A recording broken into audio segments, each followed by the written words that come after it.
Discuss करेंगे कल्याण jewellers के बारे में। कल्याण ज्वेलर्स क्वार्टर 4 के बिजनेस अपडेट आ गए हैं, तो एक बार फर्स्टली समरी में एक बार डिस्कस करेंगे एंड साथ में उनको कंपेयर करने की कोशिश करेंगे कि कल्याण ज्वेलर्स की मैनेजमेंट ने FY 26 के लिए जो गाइडेंस दिया था आज से 1 साल पहले, जब क्वार्टर 4 FY 25 के रिजल्ट्स आए थे, कौन हुआ था, उसके अंदर जो गाइडेंस दिया था FY 26 को लेके, उसके अराउंड उस गाइडेंस पे क्या स्टेटस है एंड जो एक्चुअल नंबर डिलीवर करे हैं क्वार्टर 4 FY 26 की जो बिजनेस अपडेट डिलीवर करी है उसके अंदर and as a whole year FY 26 के लिए उन सबको एक बार कवर करेंगे।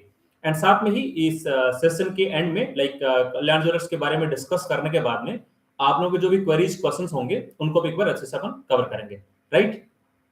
सो डिस्कशन को अपना स्टार्ट करते हैं कल्याण ज्वेलर्स के बारे में। तो फर्स्टली बात करते हैं कि क्वार्टर 4 FY 26 के अंदर YoY किस रेट से इनका रेवेन्यू ग्रोथ डिलीवर हुआ है। YoY क्वार्टर 4 के अंदर 64% से कल्याण ज्वेलर्स ने अपना रेवेन्यू ग्रोथ यहाँ पे डिलीवर किया है।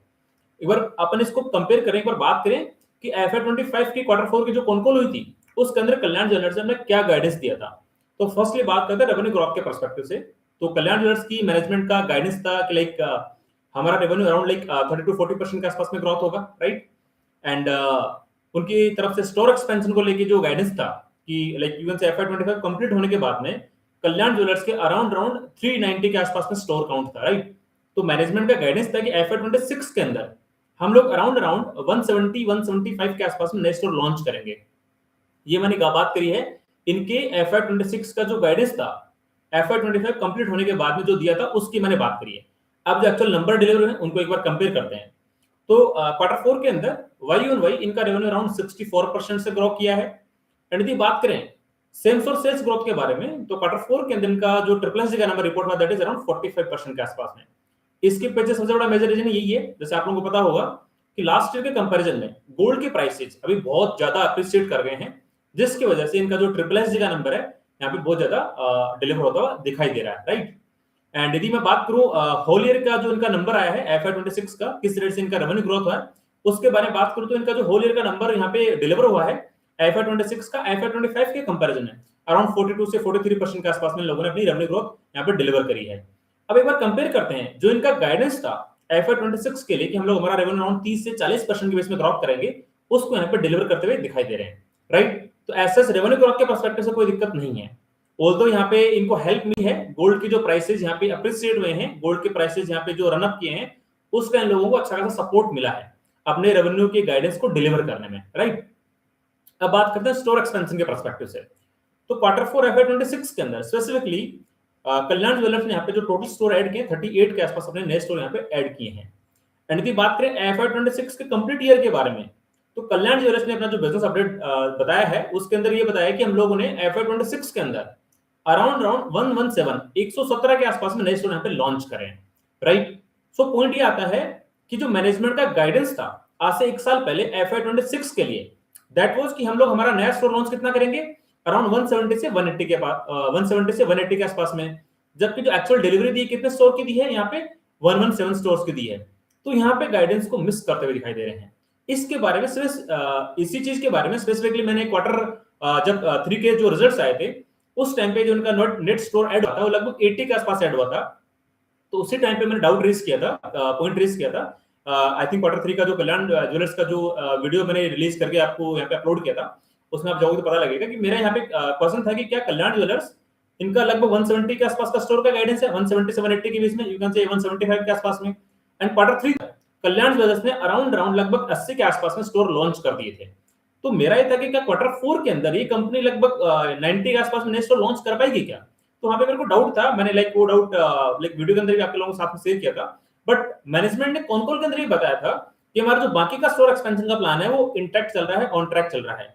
और काफी सारे हमने जो एलओआईज हमारे रिक्वायर्ड एलओआईज हमने साइन कर लिए हैं हमारे पार्टनर्स के साथ में।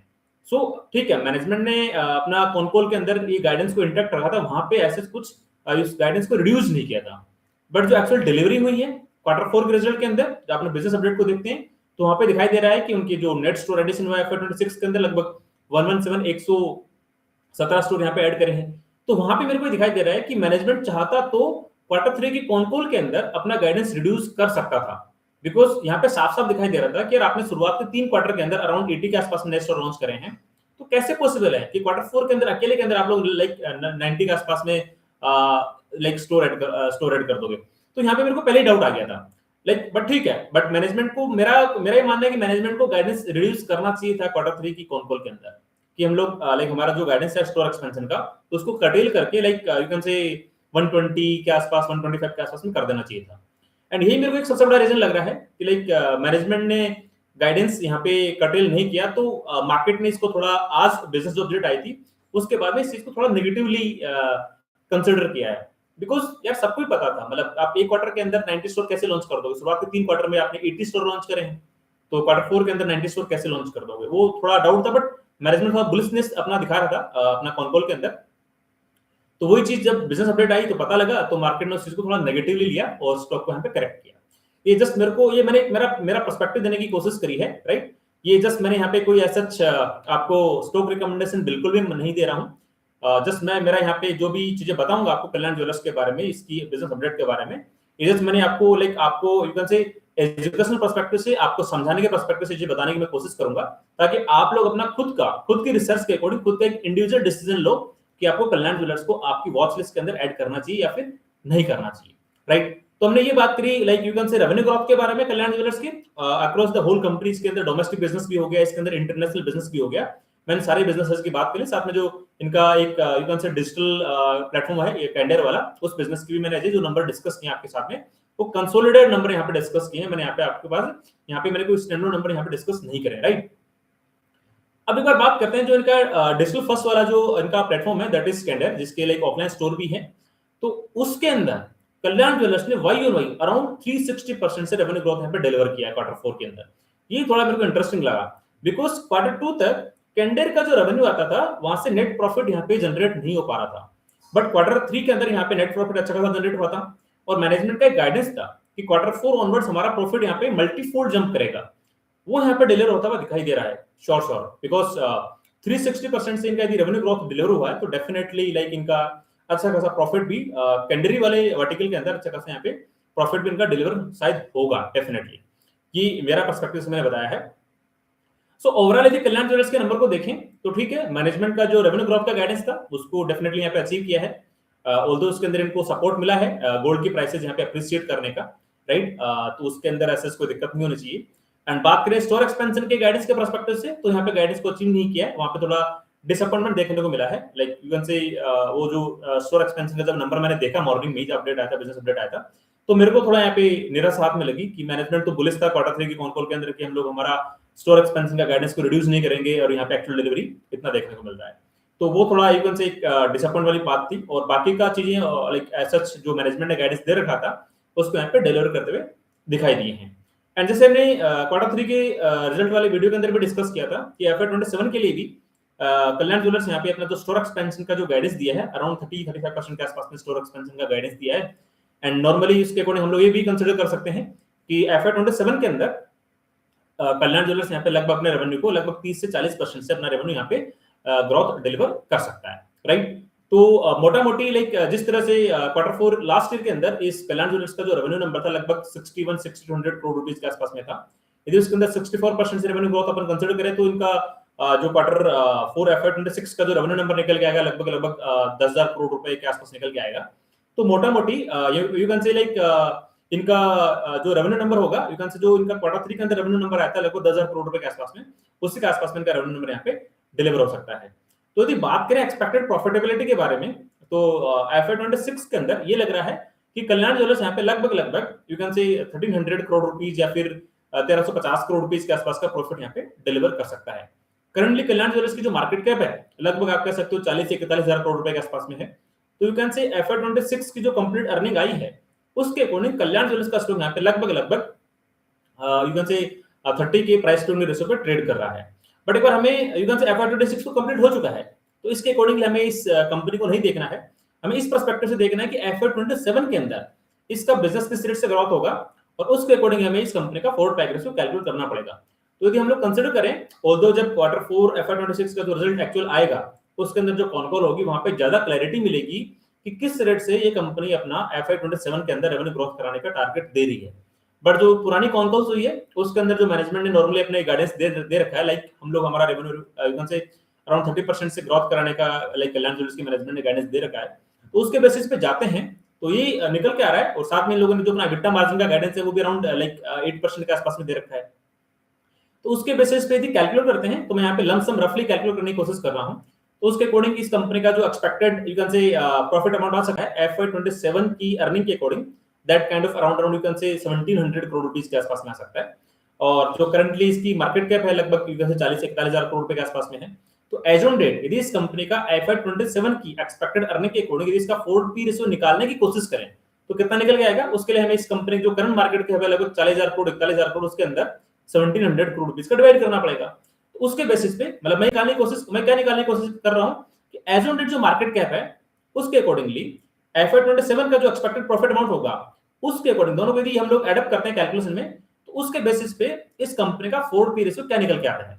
तो बेसिकली वो निकल के आता है लगभग 22-23 के आसपास में, या फिर 23 के आसपास में निकल गया था, 22-24 आपको सी मान लो लाइक नियर बाई नंबर्स के आसपास में। मैं यहाँ पे एग्जैक्ट नंबर इसलिए नहीं कैलकुलेट कर रहा हूँ बिकॉज मैं केवल यहाँ पे आपको समझाने की कोशिश कर रहा हूँ कि क्या हमारा थॉट प्रोसेस हमारा क्या होना चाहिए लाइक चीजों को कैलकुलेट करने के पर्सपेक्टिव से, राइट। तो मोटा मोटा लाइक कल्याण ज्वेलर्स का जो फोर्ड पी रेशियो निकल के आता है FY27 की एक्सपेक्टेड अर्निंग के अकॉर्डिंग वो निकल के आता है लगभग आप कह सकते हो 23 के आसपास में। कंपनी की बिजनेस ग्रोथ क्या एक्सपेक्टेड है FY27 के अंदर? लगभग 30% के आसपास की बिजनेस ग्रोथ यहाँ पे एक्सपेक्टेड है। तो आप ये देखो 30% की बिजनेस ग्रोथ, 23 का फोर्ड पी रेशियो, तो इस कंपनी का FY27 की एक्सपेक्टेड अर्निंग के अकॉर्डिंग फोर्ड पी रेशियो क्या निकल के आएगा? उसके लिए हमें इस कंपनी का जो फोर्ड पी रेशियो है उसके अंदर बिजनेस ग्रोथ का डिवाइड करना पड़ेगा। फोर्ड पी रेशियो कितना होगा? लगभग 23 के आसपास में। और इसका बिजनेस ग्रोथ कितना होगा? लगभग मैं यहाँ पे कंजर्वेटिवली 30% के आसपास में लेके चल रहा हूँ। ऑल्दो कल्याण ज्वेलर्स का जो स्टोर एक्सपेंशन का गाइडेंस है FY27 के लिए खुद से 30% के आसपास में है। और ये छोटा मोटा यहाँ पे ट्रिपल एस का नंबर ऐड होता है, तो इनका there is possibility revenue growth का नंबर इवन से 35% के आसपास में भी डिलीवर हो सकता है। बट मैं कंजर्वेटिवली अपने कैलकुलेशन को थोड़ा कंजर्वेटिव रखने के लिए मैं यहाँ पे 30% की बिजनेस ग्रोथ लेके चल रहा हूँ।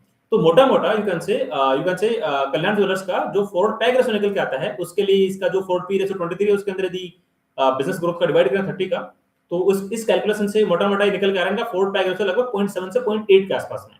तो आप ये देखो कि कल्याण ज्वेलर्स एक ऐसी कंपनी जो कंज्यूमर सेगमेंट से बिलोंग करती है।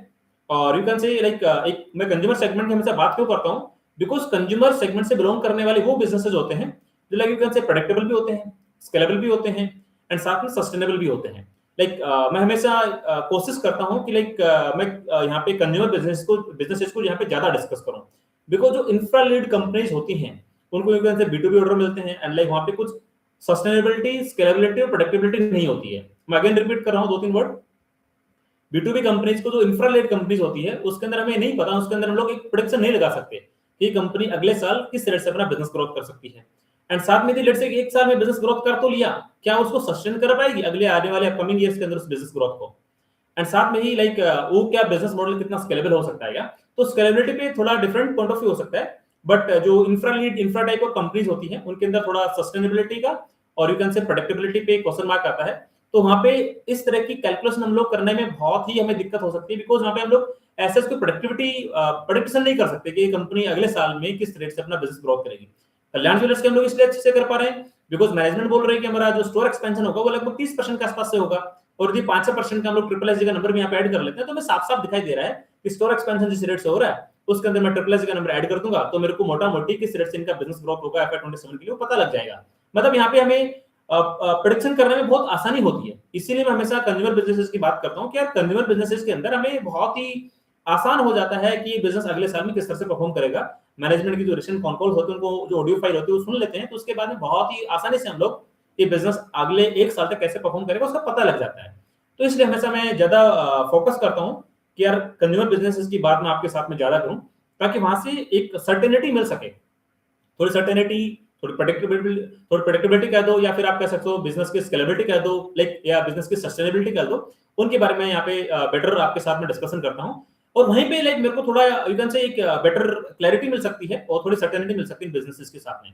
तो ये जस्ट मैं जस्ट आपको यू कैन से कंज्यूमर बिजनेसेस को ज्यादा यू कैन से यार समझ में आते हैं, प्रेडिक्टेबल होते हैं और इजीली कैलकुलेट कर सकते हैं। यही सबसे बड़ा सिंपल लॉजिक होता है। जो B2B कंपनीज है, इंफ्रालेड कंपनीज है, लाइक वहां पे मेरे को उतनी सर्टेनिटी नहीं लगती है, उतनी प्रेडिक्टेबिलिटी नहीं आती है, राइट। तो वहां पे मेरे को उतना कॉन्फिडेंस नहीं आता है जिस कॉन्फिडेंस से मैं कंज्यूमर बिजनेसेस के बारे में बोल सकता हूँ। आप काफी लोगों के कमेंट आए हैं, डेफिनेटली लाइक मैं उन क्वेरीज को पिक करूंगा। एक बार अपन कल्याण ज्वेलर्स का सेशन, यू कैन से कल्याण ज्वेलर्स का जो हमारा एनालिसिस है, डिस्कशन उसको कंप्लीट कर लेते हैं। उसके बाद में जो भी आपके क्वेरीज क्वेश्चंस यहाँ पे लाइक मैं देख पा रहा हूँ आ रहे हैं काफी लोगों के, उनको मैं डेफिनेटली कवर करने की कोशिश करूंगा, राइट।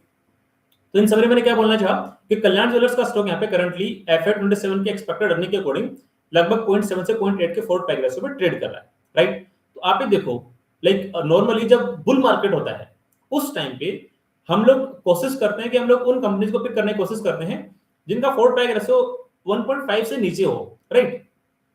अब तो बेयर मार्केट चल रहा है तो हमने क्राइटेरिया और इंप्रूव कर दिया था कि हम लोग उन्हीं कंपनीज को पिक करने की कोशिश करेंगे जिनका फोर्थ पैग रेशियो 1 से कम हो, बिकॉज अभी तो हमें बहुत सारे अच्छे अच्छे कंपनीज बहुत सस्ती रेट पे मिल रहे हैं। मैं वैल्यूएशन के पर्सपेक्टिव से बात कर रहा हूं, ना कि स्टॉक प्राइस के पर्सपेक्टिव से। और वैल्यूएशन के अंदर भी मैं फॉरवर्ड पैग रेशियो की बात कर रहा हूं। अगेन काफी लोग यहाँ पे कंफ्यूज होंगे, मैं बैकवर्ड पैग रेशियो की बात नहीं कर रहा। उस कंपनी ने पिछले 3 साल में क्या ग्रोथ दिखाई उसके बेसिस पे पैग रेशियो यहाँ पे बिल्कुल भी कैलकुलेट नहीं करता। पिछले 3 साल में जो बिजनेस की ग्रोथ हुई है कोई गारंटी नहीं है कि वैसी की वैसी ग्रोथ के अगले साल में आएगी क्या। इसका जीता जाता उदाहरण है आपका Trent limited. Like you can से 25 के मिड तक ट्रेंट का बिजनेस अराउंड 40% से अपना बिजनेस ग्रोथ करता था। बट जैसे ही Q4 FY25 की कॉन्कॉल हुई, मैनेजमेंट ने अपना बिजनेस का ग्रोथ गाइडेंस घटा के 20% के आसपास में कर दिया। इसका मतलब पास्ट जो बिजनेस ग्रोथ हुआ है उसका कोई श्योरिटी नहीं है कि आगे वो उतना ग्रोथ कर सकता है क्या। उसके पीछे लॉजिक भी दिया ट्रेंड की मैनेजमेंट ने कि हमारा जो स्टोर एक्सपेंशन का जो पेस चल रहा था, रैपिडली हम लोग जो स्टोर एक्सपेंशन कर रहे थे उस रेट से हम लोग उस हमारा बेस बहुत हाई हो चुका है, उस बेस पे हम लोग उतना ज्यादा रेट से ग्रोथ नहीं कर पाएंगे जैसे पुराने टाइम पे करते थे। मतलब उनका डेफिनेटली यू कैन से लगभग 1000 से 1100 के बेस में उनका टोटल स्टोर काउंट हो गया था। और पहले वो लोग ईयरली लगभग 1.5 के आसपास में स्टोर लॉन्च कर रहे थे। उनका स्टोर एक्सपेंशन का ग्रोथ रेट लगभग यू कैन से 20-25-30% के आसपास में हुआ करता था। ट्रिपल का नंबर जोड़ के उनका लगभग आप ये कह सकते हो कि उनका जो रेवेन्यू ग्रोथ था अराउंड 40% के आसपास में डिलीवर होता था। तो अगेन मैं यहाँ पे कहना चाह रहा हूँ कि पुराना जो बिजनेस ग्रोथ हुआ है वो कोई श्योरिटी नहीं देता कि वैसी की वैसी बिजनेस ग्रोथ क्या अगले साल आएगी क्या। आप खुद देखो ना यार, पेंट सेक्टर के अंदर बहुत सारी कंपनीज है, एशियन पेंट है, बर्जर पेंट है, इंडिगो पेंट्स है। लाइक FY21 तक या यू कैन से मैक्स FY22 तक ये कंपनी अच्छे से परफॉर्म कर रही थी, राइट। लाइक यू कैन से एनुअली लाइक 12-13-14% के रेट से अपना बिजनेस ग्रोथ ये कंपनीज कर रही थी। बट हुआ क्या FY22 के बाद में पिछले 2-3 साल से इन कंपनीज का बिजनेस में ग्रोथ ही नहीं है। इसका मतलब जो पुरानी ग्रोथ आई है कंपनी के अंदर उसको हम लोग ये टेकन फॉर ग्रांटेड नहीं ले सकते कि सेम टू सेम ग्रोथ यहाँ पे अगले साल में भी आएगी। जब तक मैनेजमेंट के मुंह से कॉन कॉल के अंदर ये ना सुन लेते कि हाँ जी अगले साल हम लोग इस रेट से बिजनेस ग्रोथ करेंगे और इस रेट से बिजनेस ग्रोथ करने के पीछे हमारी ये कैलकुलेशन है। जैसे मैं परसों वाले सेशन के अंदर भी बता रहा था कि लेट से कोई रिटेल कंपनी आके बोलती है कि हम लोग अगले साल के अंदर लगभग 30% से हमारा बिजनेस ग्रोथ करेंगे 30% से, तो उसके पीछे क्या लॉजिक निकल के आता है। अरे 30% से किसी रिटेल बिजनेस को ग्रोथ कराने के लिए उसको अराउंड 20-22-23% से 25% स्टोर एक्सपेंशन करना पड़ेगा और उसका लेट से 5 to 6% के आसपास में उसका ट्रिपल का नंबर आता है, तब जाकर 30% का रेट अचीव कर पाएगा। इसी तरह से एनबीएफसी की बात कर लेते हैं। यदि कोई एनबीएफसी बोलती है कि मैं यदि मेरा एयूएम ग्रोथ यहाँ पे लगभग 30% से कर रहा हूँ, तो उसके लिए भाई उसको अपना जो ब्रांच एक्सपेंशन का ग्रोथ रेट है वो तो दिखाना पड़ेगा ना, लाइक 18 से 20% के आसपास में। हम मानते हैं उसकी जो पुरानी ब्रांचेज हैं वहां से एक मैच्योर फेज के अंदर जाएगी पुरानी ब्रांचेज, तो वहां पे एयूएम की ग्रोथ होगी, दैट इज गुड। बट वो ठीक है, वो 30% वहां से नहीं आ सकता। इसी तरह से बैंक्स के अंदर देख लो, वहां पे भी एयूएम ग्रोथ इसी तरह से होगी। तो मैं क्या कहना चाहता हूँ कि यार जो मैनेजमेंट यहाँ पे गाइडेंस देता है उसके पीछे कैलकुलेशन बताओ ना यार, किस तरह से करोगे आप। इसी तरह से जो मैन्युफैक्चरिंग बिजनेसेस है उसके अंदर लाइक मैनेजमेंट बोलता है कि अगले साल लेट से हम लोग 40% से ग्रोथ करेंगे। अरे भाई उसके लिए कि आपके पास में कैपेसिटी सफिशिएंट कैपेसिटी है कि नहीं है। तो यदि मैनेजमेंट बोले कि हमारी जो करंट कैपेसिटी है उसका हम लोग अभी 50% यूटिलाइज कर पा रहे हैं, बाकी का 50% अभी अनयूटिलाइज्ड है, उसको यूटिलाइज करेंगे तो हमारा रेवेन्यू अगले साल यहाँ पे 50% से ग्रोथ करने की पॉसिबिलिटी ठीक है, वहां पे फिर भी कंसीडर कर सकते हैं। तो मैं क्या कहना चाहता हूँ, जो बिजनेस थोड़े प्रेडिक्टेबल है, जो यहाँ पे थोड़ी सर्टेनिटी है, वहां पे मैनेजमेंट जो गाइडेंस देती है उसकी जो बैकएंड कैलकुलेशन है, जैसे मैंने भी आपको एक्सप्लेन करने की कोशिश करी, वहां से थोड़ा एक हम लोग बैकवर्ड यू कैन से हमारा एनालिसिस करके ये थोड़ा आइडेंटिफाई कर सकते हैं कि हाँ ये बिजनेस यहाँ पे इस रेट से ग्रोथ होने की पॉसिबिलिटी है। एंड कल्याण ज्वेलर्स वाले केस के अंदर मैनेजमेंट ने कॉन्कोल के अंदर भी पुरानी कॉन्कोल के अंदर भी साफ साफ बोल रखा है कि FY27 के अंदर उन्होंने प्रॉपर डेटा नंबर दे रखा है कि हम लोग डोमेस्टिकली मतलब इंडिया के अंदर इतने कल्याण ज्वेलर्स के स्टोर ओपन करेंगे, इतने कैंडर के करेंगे, इतने इंटरनेशनल वाले में करेंगे, राइट। हर एक सेगमेंट के अंदर उन लोगों ने प्रॉपर कैलकुलेशन दे रखी है। उस कैलकुलेशन आपको देख लेना, Q2 का जो इन्वेस्टर प्रेजेंटेशन है तो वहां पे भी आपको मिल जाएगा, Q3 FY26 का जो इन्वेस्टर प्रेजेंटेशन है तो वहां पे भी आपको मिल जाएगा। तो वहां पे आप देखोगे तो आपको खुद को पता लग जाएगा कि FY27 के अंदर Kalyan Jewellers like most probably around you can say around 30% के आसपास में स्टोर एक्सपेंशन अपना करेगा, 30% की रेट से आसपास में। 5% एसएसजी मान लेंगे तो मोटा यू कैन से 35% के आसपास में इनका रेवेन्यू ग्रोथ आना चाहिए। और द गोल्ड के प्राइसेस और ऊपर दौड़ गए तो वहां पे तो ट्रिपल एज का नाम और बेटर आ जाएगा, राइट। सो ये जस्ट मैंने आपको समझाने की कोशिश करी है कि कंज्यूमर बिजनेसेस के अंदर हम किस तरह से यहाँ पे थोड़ी सर्टेनिटी प्रेडिक्टेबिलिटी ला सकते हैं। ये जस्ट मैं यहाँ पे जो भी चीजें बता रहा हूँ आपको, ये केवल आपको समझाने के पर्सपेक्टिव से बता रहा हूँ। कल्याण ज्वेलर्स कोई ऐसे मेरी तरफ से कोई स्टॉक रिकमेंडेशन बिल्कुल भी नहीं है। आप लोगों को जो मैंने चीजें समझाई हैं, जो चीजें आपको बताई है, उसके अकॉर्डिंग आप लोग अपनी खुद की रिसर्च करना, खुद का एनालिसिस करना, एंड जो आपके इन्वेस्टमेंट एडवाइजर हैं उनसे डिस्कस करके डिसाइड करना कि इन स्टॉक्स को आपको अपने पोर्टफोलियो के अंदर ऐड करना है या फिर नहीं करना है, या फिर आपको अपनी वॉच लिस्ट के अंदर इन स्टॉक को ऐड करना है या फिर नहीं करना है। मेरी तरफ से बिल्कुल भी कल्याण ज्वेलर्स एज ए कोई स्टॉक रिकमेंडेशन बिल्कुल भी नहीं है, राइट। तो ये हमने डिस्कस किया कल्याण ज्वेलर्स के बारे में। अब आपके जो भी क्वेरी क्वेश्चंस आ रहे हैं उनको मैं एक बार लेने की कोशिश करता हूं, बिकॉज जो वीकडेज के सेशंस हैं मैं ट्राई करता हूं उनको लगभग 30 मिनट्स के अंदर वाइंड अप कर दूं। हमारे जो वीकेंड्स वाले सेशन होंगे, जो दोपहर के टाइम हम लोग रखेंगे, ठीक है, वो थोड़े एक्सटेंड कर जाएंगे 1 से 1.5 घंटे के आसपास तक। बट जो वीकडेज वाले सेशन है मैं ट्राई करता हूं कि उनको लाइक मैं जल्दी वाइंड अप कर दूं।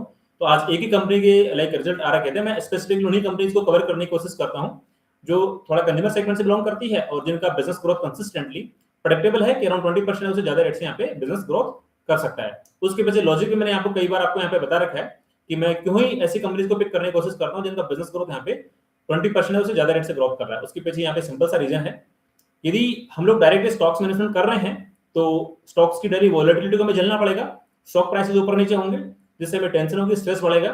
उसका फायदा हमें तभी मिलेगा कि हमारे पास ऐसी कंपनीज हो जिनका बिजनेस कंसिस्टेंटली 20% से ज्यादा रेट से ग्रोथ कर रहा हो, तो देयर इज पॉसिबिलिटी उन कंपनीज की मार्केट कैप नेक्स्ट लगभग 3 साल के आसपास में डबल होने की पॉसिबिलिटी होती है।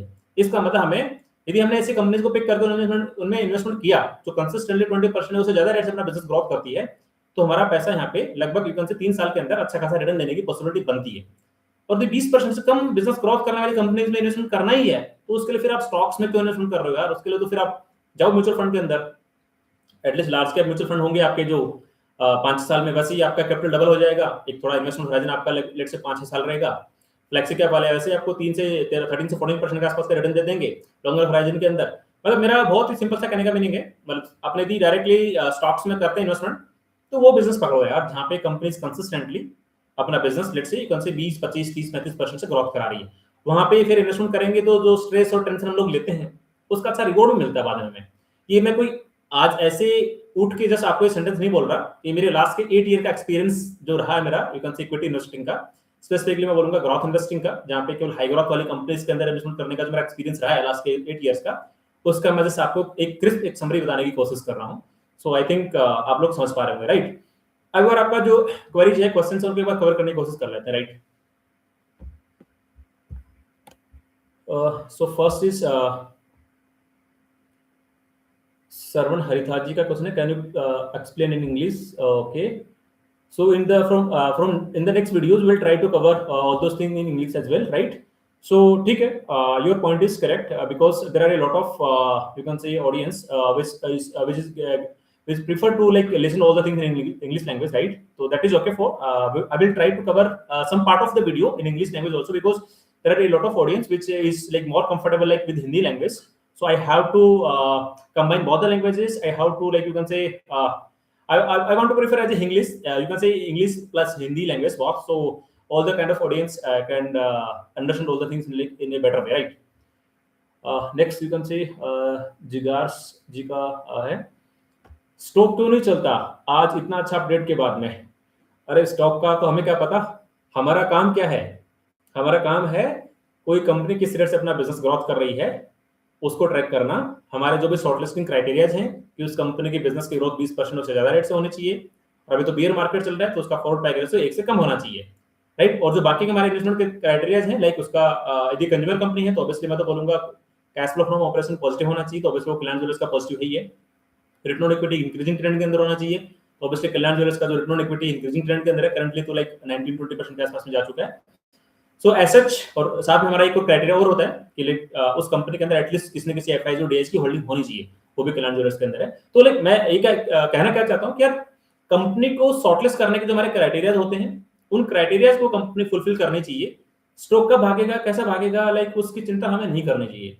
उसकी चिंता वही इंसान करता है जो यू कैन से शॉर्ट टर्म ट्रेडर है कि अब आज खरीदूंगा 2 महीने बाद बेचूंगा, आज खरीदूंगा 4 महीने बाद बेचूंगा। अरे ठीक है, मतलब वो फिर जो लोग ट्रेडिंग माइंडसेट वाले हैं या फिर जो चार्टिस्ट टाइप ऑफ लोग हैं, प्लीज मैं रिक्वेस्ट करता हूँ मेरे को फॉलो मत करें, वो मेरे को अनसब्सक्राइब करके जा सकते हैं। मतलब उनके लिए मैं बिल्कुल भी नहीं हूँ, बिकॉज ना मेरे को चार्टिंग आती है, ना मेरे को लाइक यू कैन से 2 मंथ की ट्रेडिंग आती है कि आज खरीदूंगा 2 महीने बाद बेच दूंगा। बिल्कुल मेरे को ऐसा कोई भी मेरा स्किल सेट नहीं है। मैं जस्ट केवल आपको ग्रोथ इन्वेस्टिंग के पर्सपेक्टिव से एक बेसिक क्राइटेरिया मैं आपको बताता हूँ कि लाइक मेरा जो एजेंडा रहता है कि यार मैं कोई एक ऐसी कंपनी पिक करता हूँ जो अगले यू कैन से 2-3 साल में अपना रेवेन्यू डबल कर लेगी, अपना प्रॉफिट डबल कर लेगी। तो मेरे को ये लगता है कि वो 2-3 साल के अंदर यदि 5 महीने और जोड़ दूंगा तो 3 से 4 साल के अंदर उस कंपनी की मार्केट का डबल होने की पूरी पूरी पॉसिबिलिटी बन जाती है। तो मेरा ये एजेंडा रहता है कि ऐसी कंज्यूमर कंपनीज पिक करो जो next you can say around 3 years के अंदर अपना धंधा डबल कर लेंगी, अपना बिजनेस डबल कर लेंगी, तो उनके मार्केट कैप डबल होने की पॉसिबिलिटी ज्यादा बन जाती है। और जब उनको वैल्यूएशन एक्सपेंशन मिला, पी एक्सपेंशन हुआ, तो उनका फिर यू कैन से हमें जो रिटर्न के रूप में डिलीवरी होगी वो डबल से भी ज्यादा हो सकती है। अगेन मैंने यहाँ पे मेरा एक ग्रोथ इन्वेस्टिंग का फंडा बताने की आपको कोशिश करी है। वही मेरा एक यू कैन से थॉट प्रोसेस रहता है कि यार हाई ग्रोथ करने वाले बिजनेस को पकड़ो और जब तक बिजनेस जैसे ग्रोथ कर रहा है उसको राइड करो, उसका पूरा फायदा उठाओ यू कैन से जितना वो ग्रोथ कर रहा है। और जैसे उस बिजनेस की ग्रोथ रेट 20% से डाउन आ जाती है, मैनेजमेंट आके बोल देती है कि अगले साल से हम लोग 20% से ज्यादा ग्रोथ ही नहीं कर पाएंगे, हम लोग 10% से ग्रोथ करेंगे।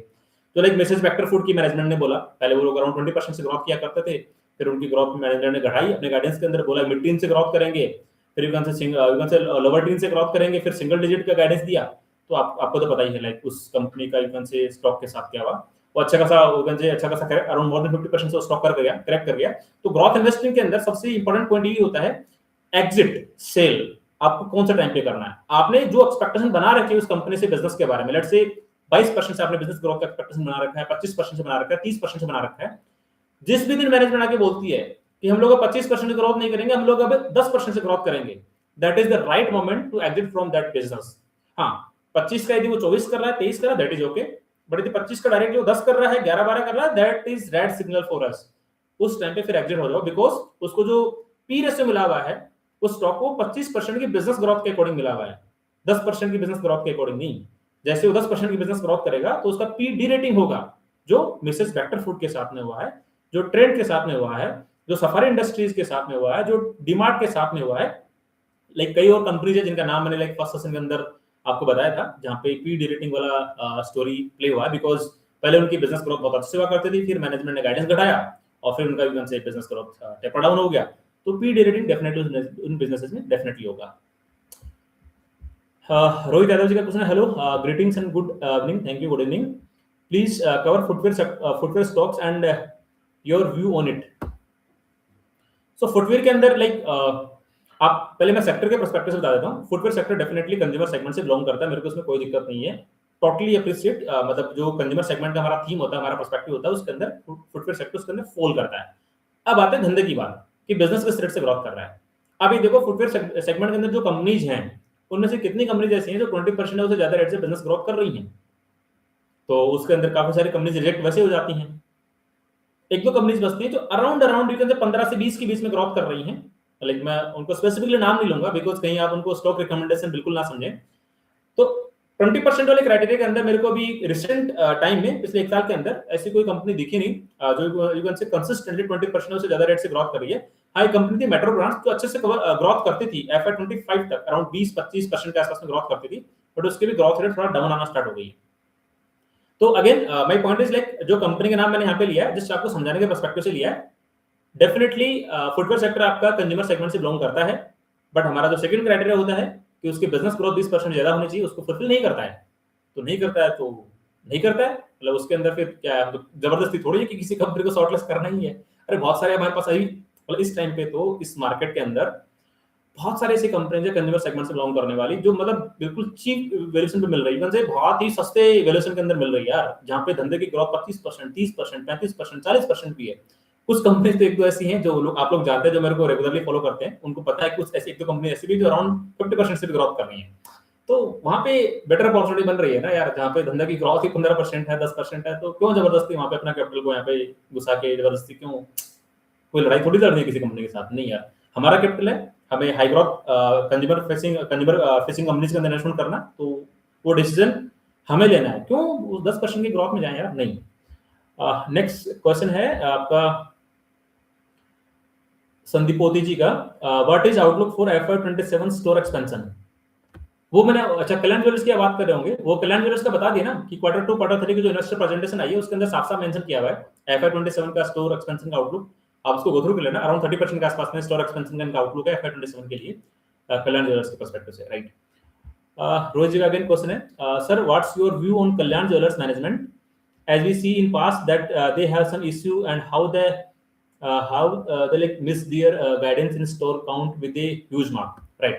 यही तो सबसे बड़ा मेरा पेन पॉइंट है यार। वो Q3 की कॉन कॉल के अंदर है ना, अपना स्टोर एक्सपेंशन का गाइडेंस घटा सकते थे, रिड्यूस कर सकते थे, वो इन लोगों ने घटाया नहीं। वो मेरे को भी खराब लगा, बट एक बार अभी Q4 का कॉन कॉल होने दो, वहां पे लाइक मैनेजमेंट क्या बोलती है। ऑल्दो इन लोगों ने कुछ कुछ अपना लिखा है कि हमारा जो इंटरनेशनल स्टोर एक्सपेंशन था मिडिल ईस्ट के अंदर, उसको हमने होल्ड कर दिया, पोज कर दिया, बिकॉज ये मार्च के अंदर काफी यू कैन से मिडिल ईस्ट में जो वॉर हुआ उसकी वजह से जो टेंशन आई है, उसकी वजह से उस सिचुएशन की वजह से इनका जो मिडिल ईस्ट का जो इंटरनेशनल एक्सपेंशन था उसको इन लोगों ने पॉज कर दिया था, बट वो मार्च के महीने में पॉज किया था। तो एक बार देखना पड़ेगा कि क्या आपका जो यू कैन से इंटरनेशनल एक्सपेंशन था, क्या वो आपका मिडिल ईस्ट के अंदर मार्च के अंदर ही प्लान था क्या, पहले जनवरी फरवरी में भी कर सकते थे ना, राइट। और उन लोगों ने बोला है कि हमारे जो एक्जिस्टिंग स्टोर थे मिडिल ईस्ट के अंदर, उनको हमने थ्रू आउट द मार्च यहाँ पे ओपन रखा है, वो साफ साफ मेंशन किया है Q4 की बिजनेस अपडेट के अंदर, उसमें कोई दिक्कत नहीं है। तो ठीक है, एक बार Q4 का कॉन कॉल होने दो, उसके बाद एक बार एक क्लैरिटी मिलेगी कि इन लोगों ने अपना जो स्टोर एक्सपेंशन का गाइडेंस यहाँ पे घटाया क्यों नहीं था। और लाइक 175 स्टोर का जो अरे घटा के उसको 130 या 120 भी कर सकते थे, वो पहले ही पता लग गया था मेरे को Q3 की यार, एक 80 स्टोर लॉन्च करे इन लोगों ने शुरुआत के 3 क्वार्टर में, तो फोर्थ क्वार्टर में कैसे 90 स्टोर ओपन कर सकते हैं, वो थोड़ा डाउट पहले ही आ गया था। बट वो ठीक है, मैनेजमेंट को करना चाहिए था। और जिनका पुराना एक इश्यू हुआ था जनवरी 2025 के अंदर, दैट वाज द एलिगेशन की लाइक मोतीलाल ओसवाल फंड को इन लोगों ने ब्राइब किया अपने स्टॉक को पंप कराने के लिए। तो ठीक है, जनवरी 2025 के अंदर स्टॉक का जो प्राइस टू अर्निंग रेशियो लगभग 120 के आसपास चला गया था। नो मार्केट ने जो वैल्यूएशन था उसको पीट भी दिया है, करंटली लगभग 35 के आसपास के प्राइस टू अर्निंग रेशियो पर ट्रेड कर रहा है। तो यू कैन से जो कॉर्पोरेट गवर्नेंस का मार्केट को थोड़ी सी वैसे बदबू की जी भी आती है ना, तो मार्केट उसको पीट देता है। तो ठीक है, अभी वैल्यूएशन के पर्सपेक्टिव से ऐसा कोई दिक्कत नहीं है। उस टाइम पे तो बहुत ही 120 का P ratio like you can से उसके अकॉर्डिंग तो फोर्ड यू कैन से 30-35% का ग्रोथ इंजन है। 120 का पी रेशियो तो फोर्ड पे आपका लगभग 3.5 के आसपास 3 के आसपास का निकल के आता है। तो वो तो वैसे ही लाइक जो हमारा क्राइटेरिया होता है कि लगभग 1.5 के नीचे का फोर्ड टैग रेशियो होना चाहिए नॉर्मल मार्केट के अंदर, और बेयर मार्केट के अंदर तो 1 के नीचे का होना चाहिए। अभी उसके अंदर फॉल कर गया है, तो वैल्यूएशन के पर्सपेक्टिव से दिक्कत नहीं है। बट ये स्टॉक एक्सपेंशन वाला देखना पड़ेगा Q4 के कॉल के अंदर कि यहाँ पे मैनेजमेंट ने अपना कैसे यार किया है, वो एक बार देखना पड़ेगा। Q4 की कॉल का जो ऑडियो फाइल आएगा, यदि मेरे पास टाइम होगा तो डेफिनेटली मैं रियल टाइम में उसको कनेक्ट करने की कोशिश भी करूंगा। और डेफिनेटली कोई नहीं पूछेगा तो मेरी तरफ से क्वेश्चन जरूर रहेगा कि लाइक आपका जो स्टोर एक्सपेंशन का गाइडेंस था उसको आप लोग Q3 की कॉल के अंदर घटा सकते, घटाए क्यों नहीं। सो रोहित जी है मेरी तरफ से। लाइक नेक्स्ट क्वेश्चन है संकेत यादव जी का, hi sir, I am new to stock market and follow your videos for analyzing and making my first investment into direct stocks. Your videos are helpful. Kindly share your view on exchange platform like IEX. Thank you. यदि आप मेरी videos से कुछ सीख पा रहे हो, कहीं ना कहीं मैं आपको यदि वैल्यू ऐड कर पा रहा हूँ, तो it's really grateful for me. आपने क्वेश्चन पूछा है कि आप अभी इन्वेस्टिंग की जर्नी में नए आए हो और आप IEX के बारे में पूछना चाहते हो। तो संकेत जी लाइक मैं आपको बताऊंगा, यदि आप इन्वेस्टिंग की जर्नी में नए हो तो डेफिनेटली शुरुआत के अंदर ऑब्वियसली आप कोशिश करोगे कि मैं कुछ ऐसे स्टॉक पकड़ूं जो 50% ऊपर से डाउन चले गए हैं। कुछ आप नॉन ब्रांड्स के बारे में सुनोगे, उनके स्टॉक पिक करोगे, तो शुरुआत का 1.5 साल आपका लर्निंग में जाएगा। बिकॉज शुरुआत के 1.5 साल के अंदर मतलब डे वन से ऐसा कोई ये रटी हुई किताब तो है नहीं कि ये 10 पॉइंट पढ़ लो, इन्हीं को फॉलो करना है। Because there are a number of things, मतलब मल्टीपल थिंग्स जो सब्जेक्टिव होती हैं, उनको भी देखना पड़ता है। वो आपके साथ में कौन सा एक्सपीरियंस के साथ में आएगी। तो वो एक बार आप धीरे-धीरे जब आओगे, जो लाइक मेरे जो पास्ट वीडियोज हैं उनको आप देखोगे कि हमारे जो क्राइटेरियाज रहे हैं बिजनेसेस को एनालिसिस करने का, बिजनेस को समझने का। तो यदि आप नए हो तो सबसे पहले आप यही कोशिश करना कि उन बिजनेसेस के अंदर बिल्कुल भी इन्वेस्टमेंट मत करना जो आपको समझ में नहीं आते हैं, राइट। अब मतलब कुछ बिजनेसेस हैं जो मेरे को भी समझ में नहीं आते हैं, लाइक तो मैं उनको बिल्कुल छेड़ रहा भी नहीं हूँ, भले ही उनके अंदर 80% की ग्रोथ हो रही हो, 40% ग्रोथ हो रही है, मेरे को नहीं पता। बट जो धंधा आपको समझ में नहीं आता है, please stay away from that business. जो बिजनेस आपको समझ में आ गया, उसके बाद में हमारे बाकी के पॉइंटर्स है, चेकलिस्ट है, वो पॉइंट वहां पे अप्लाई करने की कोशिश करना। आपने क्वेश्चन पूछा IEX के बारे में, एक प्लेटफॉर्म बिजनेस है, राइट। अभी बार आप देख लो यार, मतलब जो जब तक मैं IEX को ट्रैक करता था, आई थिंक 3-4 क्वार्टर पहले तक, तो इसकी बिजनेस की ग्रोथ रेट लाइक एक पॉइंट आया था कि अभी एक नया और एनर्जी एक्सचेंज बन रहा है, यू कैन से जो आईएक्स पे जो एनर्जी ट्रेड होती है उसका जो प्राइस डिफाइन करने वाला पार्ट है वो आईएक्स नहीं करेगा, इसके बजाय लाइक जो यू कैन से गवर्नमेंट ऑफ इंडिया के रेगुलेटेड बॉडीज होगी वो तय करेंगे। तो वहां पे जो आईएक्स का जो मॉड था ना वही चला गया। सो ये एक बड़ा यू कैन से दिक्कत था आईएक्स के बिजनेस के साथ में, जिसको लेके मार्केट इसको प्रीमियम वैल्यूएशन दिया करता था कि यार आईएक्स के पास में मॉड है, एनर्जी जो ट्रेड होगी उसका प्राइस आइडेंटिफाई करने की, वो बिजनेस रिस्क आई थी। उसके बाद में इस कंपनी को मार्केट ने प्रीमियम वैल्यूएशन देना बंद कर दिया था। लास्ट के 1 साल से जैसे आप देखोगे, लाइक मैं बीच में कभी कभार देख लेता हूँ जब स्क्रीन पे आ जाता है आईएक्स के बारे में, इसका जो बिजनेस ग्रोथ था पहले ठीक हुआ करता था लगभग आज से 1.5 साल पहले तक।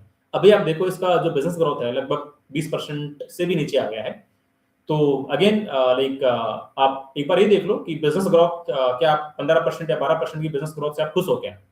मतलब मेरा तो पॉइंट ये कि आप 12% या 10% की बिजनेस ग्रोथ से खुश हो तो फिर आप स्टॉक्स में, मतलब मैं वैसे बताने वाला कोई नहीं होता हूँ, मैं जैसे आपको पर्सपेक्टिव शेयर करने की कोशिश कर रहा हूँ। तो 10 से 12% की बिजनेस ग्रोथ में खुश हो तो प्लीज आप म्यूचुअल फंड में चले जाओ। यहाँ पे फिर स्टॉक्स, मतलब जो अपन बेसिकली ग्रोथ इन्वेस्टिंग की बात करते हैं उसमें छोटी कंपनीज होती हैं, उनके स्टॉक्स में वोलेटिलिटी बहुत ज्यादा होती है, कभी वो 20% ऊपर, कभी 30% ऊपर, कभी 15-20% डाउन। तो स्ट्रेस टेंशन लेने का कोई फायदा नहीं है यदि 10 से 12% की धंधे की ग्रोथ करने वाली कंपनी इन्वेस्टमेंट करते हो तो कोई फायदा नहीं है। नहीं, मिनिमम 20% की ग्रोथ, बिजनेस ग्रोथ तो चाहिए यार, अदरवाइज मजा नहीं आएगा। मतलब जितना स्ट्रेस टेंशन लेते हैं स्टॉक्स को वोलेटिलिटी से, उसका फायदा नहीं मिलेगा, रिवॉर्ड ही नहीं मिलेगा। तो संकेत जी ये that's all from my side, मतलब एटलीस्ट आप उन्हीं कंपनीज को पिक करो जिनका धंधा आपको समझ में आता है। सेकंड, जहां पे अच्छे से बिजनेस ग्रोथ हो रही हो, लाइक अराउंड 20% से ज्यादा रेट से बिजनेस ग्रोथ हो रही हो। बिकॉज यदि हम लोग स्ट्रेस टेंशन डेली लेते हैं तो हमें अल्फा तो चाहिए यार, मतलब म्यूचुअल फंड से एटलीस्ट 5-6-10% का अल्फा तो चाहिए, चाहिए तो चाहिए। मतलब इतनी अपन रिसर्च करते हैं, इतनी स्टडी करते हैं, इतना पढ़ाई करते हैं, इतना एनालिसिस करते हैं, तो वो अल्फा तो चाहिए यार। नहीं तो फिर म्यूचुअल फंड में जाओ और आराम से अपना जो भी आपका कोर वर्क है, जहाँ पे आप जॉब करते हो या बिजनेस करते हो, उसको कंटिन्यू करो। म्यूचुअल फंड को फंड मैनेजर को अपना पैसा दो, वो अपना एक्सपेंसेस को काटेगा लगभग 1% के आसपास में, और आपका पैसा वो लाइक जो भी लॉन्ग होराइजन के अंदर 12-13-14-15% के आसपास ग्रोथ करा के देगा। बट मेरा फिलोसफी थोड़ा अलग रहता है ग्रोथ इन्वेस्टिंग को लेके। 20% से ऊपर ग्रोथ करने वाली कंपनीज 3 से 4 साल के अंदर मार्केट का double return, you can say around वही लगभग 20 से 25% के बीच में आसपास रिटर्न बन सकता है। और यदि आपके पास में आप थोड़ा ज्यादा स्मार्ट इन्वेस्टर हो और एक्टिवली कंपनी को ट्रैक करते हो, धंधे को ट्रैक करते हो, तो वो कंपनीज को पिक कर लो जहां जिनकी बिजनेस ग्रोथ 25%, 30%, 35%, 40%, 50% से हो रही हो, तो फिर मार्केट कैप जल्दी डबल हो जाएगी, राइट? तो वहां पे आपको बड़ा अल्फा पहले मिल जाएगा। Sanket ji that's all from my side आपकी क्वेरी के लिए। नेक्स्ट आपका निखिल उपाध्याय जी का क्वेश्चन है, hi what's your view on micro finance cycle coming up, all related companies updates are very encouraging. तो यार माइक्रो फाइनेंस वाला जो इशू था ना, वो आपका यू कैन से Q2 FY26 से सोल्व होना स्टार्ट हो चुका था, Q3 के अंदर भी सोल्व हुआ, और Q4 की जो अपडेट्स आ रही हैं उसके अंदर यू कैन से माइक्रो फाइनेंस कंपनीज की तरफ से पॉजिटिव रेस्पॉन्सेज आ रहे हैं। मतलब जो आज से लगभग 1.5 साल पहले जो इनकी माइक्रो फाइनेंस लोन बुक थी उसको इन लोगों ने टेपर डाउन करना स्टार्ट कर दिया था, बहुत सिलेक्टिवली लोन डिस्बर्स कर रहे थे, उसको फिर से ग्रोथ कराना स्टार्ट कर दिया। अभी मैं देख रहा था क्रेडिट एक्सिस ग्रामीण बैंक की बिजनेस अपडेट, और जो उनकी loan book Y on Y लगभग अराउंड 14% से ग्रोथ करी है, बट क्यू अच्छे खासा लोगों ने डिसबर्समेंट किया अराउंड 60% वाली रेंज के अंदर। तो वहां पे इंकरेजिंग काइंड ऑफ नंबर्स आ रहे हैं। तो एक बार वो भी आपको देखना पड़ेगा कि जिस माइक्रो फाइनेंस कंपनी को आप ट्रैक कर रहे हो, तो एक बार आप देख लेना कि लाइक मेरा थोड़ा इसके अंदर थोड़ा स्केप्टिकल एकदम से अलग ही काइंड ऑफ व्यू होता है। मेरा ऐसा मानना है कि लाइक यदि लेट्स से माइक्रो फाइनेंस वाली कंपनीज यू कैन से 35-40-45% से ग्रोथ कर रही है तो अच्छी बात है, मैं वहां पे प्रेफरेंस दूंगा। बट यदि मेरे को 20% 25% के आसपास यू कैन से लोन को ग्रोथ करने वाली कंपनीज हैं, तो उसके लिए मेरे पास 100% सिक्योर्ड लैंडिंग करने वाली कंपनीज हैं जिनके स्टॉक का valuation credit access Grameen bank के स्टॉक से नीचे है। तो मैं किसको प्रेफर करूंगा? रिस्क ज्यादा किस में है? बिकॉज जो माइक्रो फाइनेंस वाले सेगमेंट वाले बिजनेस है वो साइक्लिकल बिजनेसेस है, वहां पे लॉन्गेटिविटी नहीं है, वहां पे हो सकता है आज से 1 साल बाद फिर से इशू आना स्टार्ट हो जाए, आज से 1.5-2 साल फिर से इशू आना स्टार्ट हो जाए। बट जो मेरी 100% सिक्योर लैंडिंग वाली करने वाली कंपनीज हैं, स्पेसिफिकली आप बात कर लो like you can say housing finance companies की बात कर लो, you can say gold loan companies की बात कर लो, या फिर आप कह दो लाइक एमएसएमई लैंडिंग करने वाली कंपनीज की बात कर लो जो सिक्योर लैंडिंग करती है, वहां पे उन कंपनीज के स्टॉक्स करंटली यू कैन से माइक्रो फाइनेंस वाली जो सबसे बड़ी company credit access Grameen bank, उसके वैल्यूएशन से भी कम वैल्यूएशन पे ट्रेड कर रहे हैं। तो अब आप ही देख लो लाइक आपका यू कैन से कहां पे पर्सपेक्टिव बेटर बनता है। मतलब मेरा पर्सपेक्टिव, मेरे को ऐसे लगता है यदि मेरे पास 2 तरह के बिजनेस हैं, फर्स्ट माइक्रो फाइनेंस वाला बिजनेस, सेकंड है 100% सिक्योर लैंडिंग करने वाला बिजनेस, दोनों की बिजनेस ग्रोथ लगभग आसपास में ही है और स्टॉक का वैल्यूएशन भी आसपास में ही है, या फिर सिक्योर लैंडिंग करने वाले एनबीएफसी का स्टॉक का वैल्यूएशन कम है, तो मैं कहां प्रेफरेंस दूंगा? ऑब्वियसली सिक्योर लैंडिंग करने वाले पे ना। हाँ, यदि कोई ऐसा माइक्रो फाइनेंस वाला सेगमेंट मिल जाए जो 35, 40, 45, 50% से भी अपना बिजनेस ग्रोथ कर रहा है, लोन को ग्रोथ कर रहा है, तो फिर अलग बात बन जाती है। बट जिस तरह से लाइक मैनेजमेंट कमेंट्री आई है, लाइक मैं देख रहा था, लाइक मुथूट माइक्रो फाइनेंस के मैनेजमेंट ने अराउंड 20% लोन को ग्रोथ करने का गाइडेंस दिया है 27 के अंदर। अरमान फाइनेंशियल के मैनेजमेंट ने यहाँ पे लगभग अराउंड 25% लोन को ग्रोथ करने का गाइडेंस दिया है। तो 20% के लोन को ग्रोथ तो आपको दूसरे बैंक्स के अंदर मिल जाएगी यार। आईडीएफसी फर्स्ट बैंक बोलता है, डीसीबी बैंक बोलता है, यूनियन सिटी यूनियन बैंक भी बोलता है, सीएससी बैंक तो अराउंड 25% से बिजनेस ग्रोथ करने का बोलता है, लोन को ग्रोथ करने का बोलता है। तो उनकी वैल्यूएशन भी लगभग 1 से 1.5 के प्राइस टू रेशियो पे ट्रेड कर रही है। तो मैं एक का price to Muthoot micro finance को क्यों दूं, या फिर मैं लाइक 1.6 का प्राइस टू अरमान फाइनेंशियल को क्यों दूं? देखो, ये जस्ट मैं मेरा पर्सपेक्टिव शेयर करने की कोशिश कर रहा हूं। मैं ऐसे नेगेटिव बिल्कुल भी नहीं हूं माइक्रो फाइनेंस वाले सेगमेंट के अंदर, बट वहां पे मेरे को कुछ आउटलायर प्लेयर तो मिले कि यार ये है जो यहाँ पे लेट से 30% से अपना लोन बुक ग्रोथ करेगा, 40% लोन बुक ग्रोथ करेगा। एक बार क्वार्टर 4 के रिजल्ट आएंगे तो एक बार उनका जो गाइडेंस रिवाइज होता है FY 27 के लिए, और वहां पे कुछ इंटरेस्टिंग चीज बनती है, तो फिर एक बार देखेंगे। मतलब दो चीज यहाँ पे मैं ट्रैक करूंगा, लाइक यदि कोई माइक्रो फाइनेंस कंपनी है उसका फर्स्ट ट्रैक करूंगा उसकी लोन बुक ग्रोथ किस रेट से हो रही है। सेकंड, क्या मेरी जो सिक्योर लैंडिंग करने वाली कंपनी जो उनकी लोन बुक ग्रोथ क्या इससे ज्यादा है।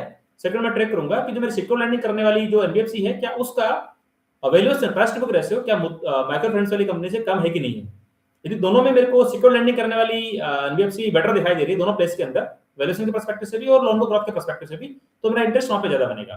बट यदि मेरे को लग रहा है कि यार वैल्यूएशन का गैप बहुत ज्यादा है, कि लेट्स से सिक्योर लैंडिंग करने वाली एनबीएफसी लेट्स से 3 के प्राइस टू बुक रेशियो पे ट्रेड कर रही है, माइक्रो फाइनेंस वाली लेट्स से अराउंड 1 के प्राइस टू बुक रेशियो पे ट्रेड कर रही है, सिक्योर लैंडिंग वाला अपना लोन बुक लेट्स से 25-30% से ग्रोथ करेगा और माइक्रो फाइनेंस वाला लोन बुक अपने लेट्स से लगभग 25-30% से ग्रोथ करेगा, तो फिर एक इंटरेस्ट बन सकता है माइक्रो फाइनेंशियल इंडस्ट्री के अंदर। बट अगेन फिर वो एक लिमिटेड सेगमेंट के लिए बनेगा, नेक्स्ट 1 साल 2 साल 1 से 2 साल की वाले एंगल से बनेगा। मतलब वो साइकिल को प्ले करने वाली बात है। मतलब मेरा थोड़ा पर्सपेक्टिव हमेशा दूसरा रहता है कि यार वो 1 से 1.5 साल वाली साइकिल मेरे से उतनी प्ले नहीं होती है। मतलब ये वीकनेस मान लो, कुछ ही मान लो, but I am not a short term kind of बंदा। कह धंधा है, लेट्स से ग्रोथ कर रहा है, तो मेरा वो पर्सपेक्टिव रहता है कि नेक्स्ट लाइक 2-3-4 साल तक क्या ये धंधा लाइक 25-30% से ग्रोथ करेगा क्या, वहां पे थोड़ी प्रेडिक्टेबिलिटी है क्या, सस्टेनेबिलिटी है क्या, स्केलेबिलिटी है क्या, वो दिखाई देती है। तो फिर मेरा कन्विक्शन और स्ट्रांग होता है और ज्यादा कॉन्फिडेंस आता है उस बिजनेस के अंदर इंटर करने का। तो ये जस्ट मैंने मिक्स काइंड ऑफ मेरा पर्सपेक्टिव शेयर किया है। हाँ, यदि किसी की स्ट्रेंथ है किसी साइकिल को प्ले करने की, लाइक 1 साल का साइकिल है, 1.5 साल का साइकिल है, 2 साल का साइकिल है, और जहां पे उनको अपॉर्चुनिटी दिखाई दे रही है वैल्यूएशन एक्सपेंशन होने की, लेट्स से 1 का प्राइस टू बुक रेशियो है, 25-30% लोन को ग्रोथ करेगा तो इसका प्राइस टू बुक रेशियो 2 से 2.5 के आसपास जा सकता है। तो आपको वैल्यूएशन एक्सपेंशन वहां से लगभग 2x का, तो वहां से वैल्यूएशन एक्सपेंशन मिल जाएगा। और यदि 20 से 25% लोन को ग्रोथ होती है तो नेक्स्ट 2 साल के अंदर उसकी एयूएम लगभग 45 से 50% से ग्रोथ हो जाएगी। तो वहां पे अराउंड 3x उस कंपनी के मार्केट कैप होने की पॉसिबिलिटी बन जाएगी। बट उसके लिए एक बार देखना पड़ेगा कि 2 साल तक वो साइकिल ढंग से प्ले होगा क्या, बिकॉज मैं बात यहाँ पे आपसे 2 साल की कर रहा हूँ। 1 साल की बात तो मैं नहीं कर सकता, वो मेरे से होती नहीं है। 1 साल तो बहुत कम होता है। मतलब मेरा रहता है कि यार ऐसी कंपनी पिक करो, ऐसा बिजनेस पिक करो जो लाइक 2-3 अराउंड 3 साल के आसपास में अपना धंधा डबल कर ले, और 3 साल में धंधा डबल हो गया तो उसकी मार्केट का वैसे डबल हो जाएगी। और यदि मैंने कोई ऐसा बिजनेस पिक कर लिया जो बहुत ही चीप वैल्यूएशन पे ट्रेड कर रहा है और 3 साल में धंधा डबल हुआ, तो उसका वैल्यूएशन एक्सपेंशन भी यदि 20 का पी रेशियो है, 25% की बिजनेस ग्रोथ है, तो 25% की बिजनेस ग्रोथ को इजीली मार्केट यहाँ पे बुल मार्केट के दौरान लगभग 40 का 50 का पी रेशियो दे देता है। तो मतलब 20 का पी से लगभग 40 से 50 का पी रेशियो मिला तो वैल्यूएशन एक्सपेंशन मिल गया मेरे को 2x का। और यदि 25% की बिजनेस ग्रोथ हुई नेक्स्ट लगभग 3 साल तक, तो लाइक उसका बिजनेस ग्रोथ के पर्सपेक्टिव से 80-90% उसकी डिलीवरी वैसे हो जाएगी। मतलब वैल्यूएशन का एक्सपेंशन 2x हो गया, एंड साथ में मेरा यदि बिजनेस का ग्रोथ लेट से 70-80% के आसपास में है, तो मेरे को यहाँ पे कितना x मिल जाएगा, 2x into 1.8, तो निकल के आता है लगभग 3 से 3 to 4x के बीच निकल के आता है। मतलब ऐसा मेरा स्ट्रेटेजी पहले होता है। मतलब बियर मार्केट से बुल मार्केट में जाने का, तो मतलब 25% का ग्रोथ इंजन यदि मेरे को सस्ती वैल्यूएशन में मिल रहा है, तो मेरे को नेक्स्ट 3 साल के अंदर वो 3 to 4x करने की कैपेबिलिटी रखता है मेरे कैपिटल को। लाइक तो मेरा पर्सपेक्टिव ऐसा अराउंड 3 इयर्स के आसपास का रहता है। 1 साल का साइकिल मेरे से उतना प्ले नहीं होता है, मेरी वो स्ट्रेंथ भी नहीं है। यदि आपकी स्ट्रेंथ है कि आप 1 साल का जो साइकिल है उसको कौन से टाइम पे एंटर करना है, एग्जैक्टली आपको पता लग जाएगा, कौन से टाइम पे एग्जिट करना है वो आपको पता लग जाएगा, तो ठीक है, आप उसके अंदर आप वो अपॉर्चुनिटी ढूंढ सकते हो जहां पे वैल्यूएशन एक्सपेंशन वाला गेम आप प्ले कर सकते हो। ये जस्ट मैं मेरा पॉइंट ऑफ व्यू आपको बताने की कोशिश कर रहा हूँ। ये कोई मैं यहाँ पे लो की लकीर नहीं है कि जो मैंने बोल दिया वो वही सही है। हो सकता है आपने बहुत अच्छी रिसर्च कर रखी होगी, मेरे से ज्यादा रिसर्च आपने कर रखी होगी, तो हो सकता है आपका कॉन्फिडेंस, आपका कन्विक्शन उस बिजनेस पे और ज्यादा अच्छे से होगा, राइट। ये मैंने जस्ट मेरा पर्सपेक्टिव देने की कोशिश करी है। और अगेन लाइक जिन कंपनीज का मैंने यहाँ पे नाम लिया कंपैरिजन के पर्सपेक्टिव से, तो मेरी तरफ से कोई एज ए स्टॉक रिकमेंडेशन बिल्कुल मत समझ लेना, वो मैंने केवल आपको समझाने के पर्सपेक्टिव से बताया है। तो आप लोग अपने ड्यू डिलिजेंस जरूर करना, बिजनेस को अच्छे से समझना, और आपको यदि कन्विक्शन होता है, आपकी रिसर्च आपको बोलती है, आपकी चेकलिस्ट आपको बोलती है, या फिर आपके जो फाइनेंशियल एडवाइजर है, यदि आपको बोलते हैं उसको शॉर्टलिस्ट करने के लिए, तभी आप शॉर्टलिस्ट करना। प्लीज मेरे किसी कंपनी का नाम लेने से उसको एज ए स्टॉक रिकमेंडेशन बिल्कुल समझने की गलती मत करना। मैं सेबी एडवाइजर नहीं हूं, मैं सेबी रजिस्टर्ड रिसर्च एनालिस्ट भी नहीं हूं, तो मेरे पास कोई राइट नहीं है आपको कोई स्टॉक रिकमेंडेशन देने का। मैं केवल यहाँ पे आपको एडुकेट करने के लिए, आपको एक इंडिपेंडेंट इन्वेस्टर बनाने के पर्सपेक्टिव से यहाँ पे बात करने की कोशिश करता हूँ, राइट। नेक्स्ट क्वेश्चन है कृष्णा भारद्वाज जी का। तो जिनकी भी क्वेरीज है प्लीज आप जल्दी से पुट अप कर दो, बिकॉज अराउंड 45 मिनट का सेशन हो गया है। मैं जल्दी से इसको वाइंड अप करने की कोशिश करूंगा, बिकॉज मैंने टारगेट यहाँ पे 30 मिनट्स के आसपास का रखा था, ये अराउंड 45 मिनट्स का हो गया है आपकी क्वेरीज का आंसर देते देते, बिकॉज जब आपने क्वेरी रखी है तो उसका फिर डिटेल में आंसर देना पड़ता है, तो सेशन थोड़ा खींच जाता है। तो किसी को और क्वेरी तो जल्दी से पुट अप कर दो, नहीं तो मैं जो कृष्ण भारद्वाज जी का नेक्स्ट क्वेरी आ रखा है उसमें एक बार ले लूंगा। I have liquid and I park in stock in the I have liquid, I think liquid fund की बात कर रहे होंगे, and I park in a stock in this market scenario. Is it right time to invest? Actually cash होने की वजह से रहा नहीं गया इन्वेस्ट करने को। यार तो मेरा तो ऐसा कहना है कि लाइक मैं जो जिन ग्रोथ इन्वेस्टमेंट की बातें करता हूँ, जिन ग्रोथ बिजनेसेस की बातें करता हूँ, उन सब के वैल्यूएशन 50% से करेक्ट हो चुके हैं। लास्ट के 1.5 साल की बातें कर रहा हूँ। जो कंपनी 80 के पी पे ट्रेड करती थी, वो आज लगभग 22-23 के पी पे ट्रेड कर रही है। जो कंपनी 60 के पी पे ट्रेड करती थी, आज लगभग 20 के पी रेशियो पे ट्रेड कर रही है, या फिर 30 के पी रेशियो पे ट्रेड कर रही है। तो लास्ट के 1.5 साल के अंदर जिन ग्रोथ बिजनेसेस को मैं ट्रैक करता हूँ, जिनकी लाइक इवन से क्वार्टर रिजल्ट को ट्रैक करके वीडियोस बना के मैं अपलोड करता हूँ, उनके वैल्यूएशन लाइक मोर देन 50% से करेक्ट हो चुके हैं। तो इससे अच्छी चीज आपको क्या चाहिए?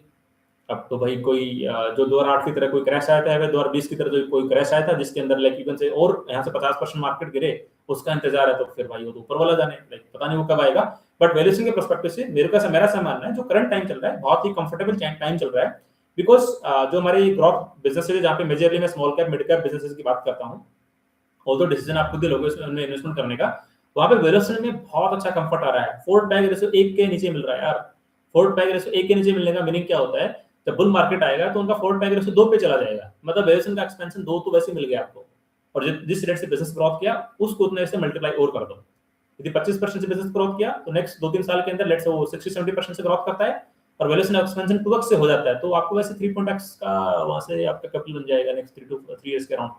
मतलब ये जस्ट मैं यहाँ पे आपको भी बताने की कोशिश कर रहा हूँ, बिकॉज वैल्यूएशन कॉन्ट्रैक्शन बहुत ज्यादा हो चुका है हाई ग्रोथ करने वाली कंपनीज का यार, बहुत ज्यादा हो चुका है। मतलब देखो ना आप लाइक 2000 सितंबर 2024 के अंदर काफी सारे हाई ग्रोथ करने वाली कंपनीज 100, 150, 120, 80, 90, 70 के पी रेशियो पर ट्रेड करती थी। आज उन्हीं का पी रेशियो लगभग 20, 25, 30, 35 के आसपास में है, तो वहाँ पे वैल्यूएशन ही आधे हो चुके हैं। तो बुल मार्केट वापस आएगा तो यहाँ से वैल्यूएशन एक्सपेंशन 2x के आसपास जाएगा, और जिस रेट से बिजनेस ग्रोथ होगा। और हाँ अगेन मैं बोल रहा हूँ, जिन कंपनीज के बिजनेस में ग्रोथ होगी ना, उन्हीं कंपनीज का वैल्यूएशन एक्सपेंशन होगा, बाकी कंपनीज का प्लीज कंसिडर मत कर लेना। एक मैंने सीरीज बनाई थी सेव द रिटेल इन्वेस्टर, जिसके अंदर मैंने उन कंपनीज को डिस्कस किया था जिनके बिजनेस में ग्रोथ ही नहीं है, जिनका बिजनेस है वो डीग्रोथ कर रहा है या फिर स्टैग्नेंट वाली ग्रोथ दिखा रहा है, उनका वैल्यूएशन एक्सपेंशन नहीं होगा दोस्तों, उनका 2x वैल्यूएशन एक्सपेंशन नहीं होगा। हाँ जो बुल मार्केट आएगा तो 15, 20, 25% से पी एक्सपेंशन हो जाए तो बात अलग बात है, बट जहां पे धंधे की ग्रोथ नहीं है जिन कंपनीज के अंदर, मतलब एटलीस्ट 20% से कम मैं तो बोलूंगा, मतलब जिनके धंधे की ग्रोथ 20, 25, 30% के आसपास में है, उनका पी एक्सपेंशन वैल्यूएशन एक्सपेंशन जरूर होगा। पर जहां पे धंधे की ग्रोथ नहीं है, 5%, 6%, 8%, 10% से नीचे, वहां पे पी एक्सपेंशन की पॉसिबिलिटी बहुत कम होती है। अगेन तो मार्केट में कोई अलग से कोई एक इवन से यूफोरिया आ गया फिर एक्सपेंशन हो गया तो बात अलग है, because it's a stock market, तो इसके अंदर ऐसी कोई सर्टेनिटी कभी नहीं होती है। मतलब कोई ऐसा आके बोल दे कि यार आज मैं ये चीज इन्वेस्टमेंट कर रहा हूँ, आज से मेरा पैसा ऐसे ऊपर जाना चाहिए नीचे नहीं आना चाहिए, ऐसा कुछ होता है नहीं, सर्टेनिटी कुछ नहीं है। ये सब यू कैन से अपनी प्रेडिक्शन और बिजनेस के स्टेबिलिटी देख के और प्रेडिक्टेबिलिटी देख के सारी कैलकुलेशन का गेम होता है। यू कैन से हर एक का अलग अलग पर्सपेक्टिव होता है। जो डेली ट्रेडिंग करने वाले होते हैं उनका अलग थॉट प्रोसेस होता है, जो यू कैन से लॉन्ग टर्म इन्वेस्टिंग करने वाले होते हैं, बाय एंड होल्ड वाले, उनका अलग पर्सपेक्टिव होता है, जो ग्रोथ इन्वेस्टिंग वाले होते हैं, जो मेरे तरह के यू कैन से थॉट प्रोसेस वाले होते हैं, उनका अलग यू कैन से पर्सपेक्टिव होता है।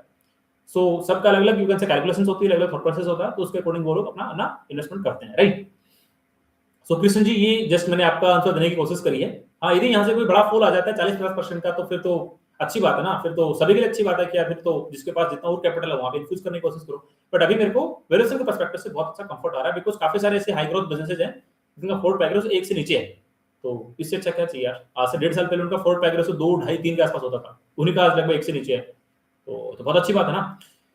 ठीक है, आज के लिए इतना ही। आई थिंक सारी क्वेरीज जितनी आ रही थी मैंने कवर कर ली है, और ऐसे कुछ मेजर न्यूज मार्केट के अंदर है नहीं। हाँ जो ट्रम्प का कुछ एक वो चल रहा था कि हम लोग 7 अप्रैल की इवनिंग के अंदर अभी रिसेंट में ट्वीट आया था, ट्रुथ सोशल उनसे कमेंट आया था मिस्टर ट्रम्प जी का कि हम लोग ईरान की सिविलाइजेशन को बिल्कुल डिस्ट्रॉय कर देंगे, इस तरह से कुछ आया था।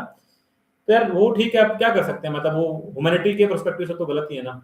अपन क्यों किसी यार ह्यूमन लाइफ की लेने की अपन बोले, नहीं ऐसा गलत है। ह्यूमैनिटी के perspective say that is wrong, but आप उसको किस तरह से यदि उसका आउटकम आएगा, किस तरह से मिस्टर ट्रम्प जी यहाँ पे ईरान पे अटैक करेंगे, पता नहीं क्या क्या सिचुएशन बनेगी, मेरे को नहीं पता। लेट्स से वो तो कल जब हो जाएगा, कल सुबह होगी तभी पता लगेगा कि भाई रात को क्या क्या अमेरिका ने अपना ईरान पे, right. So that's all from my side आज के सेशन के लिए, और थैंक यू ज्वाइन करने के लिए। हम लोग फिर कल मिलेंगे शाम को 9 बजे। ठीक है, थैंक यू दोस्तों, मिलते हैं कल। Bye bye, thank you.